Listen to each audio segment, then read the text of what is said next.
Hello বন্ধুরা, welcome back to my channel your friend Jhuma. আর বলো ইটস মি ঝুমা।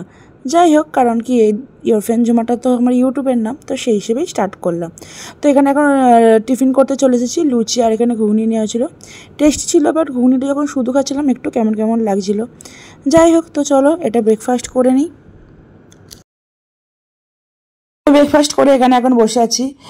আর আমরা তো চা খাইনি, ওখানে গিয়ে দীঘাতে যে কদিন ছিলাম, তো বাবা চা খাবে বলে ওখানে ওরা বসে আছে। এবার চাটা খেয়ে দিয়ে আমরা এখানে টুকটাক কিছু কেনাকাটি করতে চলে এলাম। কদিন তো সেভাবে কেনাই হয়নি। আর সেদিনকে জগন্নাথ মন্দির গেলাম, যে টুকটাক কিছুটা কিনেছি, আর বাকিটা বাকি ছিল। তো সকালবেলা কেনাকাটি করে নিয়ে এখন এবার টোটো করে উঠে পড়েছি, কারণ যেহেতু আজকে আমাদের বাড়ি ফেরার পালা।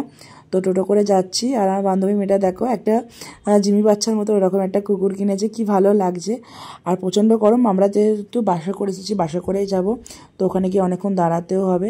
আর এই দেখো এখানে বোগেনভেলিয়া গাছগুলো আছে, কি সুন্দর লাগছিল। তবু সেরকম তারা ভিউ আমি নিতে পারিনি।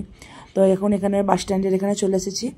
তো বাবাই গেছে ওখানে সব টিকিটটা কাটতে। ও টিকিট কাটা হয়ে গেলে তারপর আমরা বাসে উঠে পড়বো। আর আমার অবস্থা দেখো, কদিন ট্যান পরে কি অবস্থা, চোখ মুখের হালত পুরো খারাপ, এতটাই গরম লেগেছে, ঘামও দিচ্ছে, এতটাই কষ্ট হচ্ছে।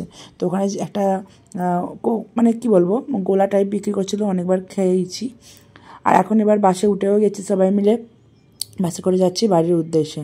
তো সেরকম বেশি কিছু ক্লিপ নিইনি, আবার বাস থেকে নেবে ডিরেক্ট চলে আসছি এবার বাড়ির উদ্দেশ্যে যাব। তার আগে কিন্তু জিমিকে নেবো, জিমিকে নিয়ে তারপর বাড়ি ঢুকবো, কারণ আবার কবে জিমিকে নিতে আসবো না নিতে আসবো, ওই জন্য এখন জিমির কাছেই যাচ্ছি। জিমিকে আগে নিয়ে নেবো, নিয়ে বাড়িতে ঢুকবো, কারণ ওকে আবার নিতে আসতে গেলে একটা দিন বাবাকেও ছুটি করতে হবে।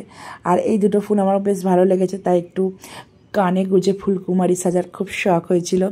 আর গোলাপি কালারটা আমি দিয়েছি, আর হোয়াইট কালারটা বাবাই আমাকে দিয়েছে মাথায় লাগিয়ে, তো খুবই ভালো লাগছিল। তো যাই হোক, দেখো জিমিকে এখানে নিতে চলে এসেছি। আর জিমি তো এসে আগে ওর পাপার কাছে গেছে, তারপরে আমার কাছে এসে গেছে। তো খুব ভালো লাগছে, এই মুহূর্তটা একটা আলাদা, এতদিন ওকে দেখিনি। আর এখন দেখো আমাদের ঘরে ফাইনালি চলে এসেছি। তো এবার একটু ফ্রেশ হবো, হবো। আর আমি দেখাচ্ছি, দেখো আমার কত খালি ট্যান পড়ে গেছে। আর যেহেতু এই রোদের চোটে হালকা একদম কী বলছে, ছোটো ছোটো ছোটো ছোটো গুড়ি মুখে সব কী সব বেরিয়েও গেছে।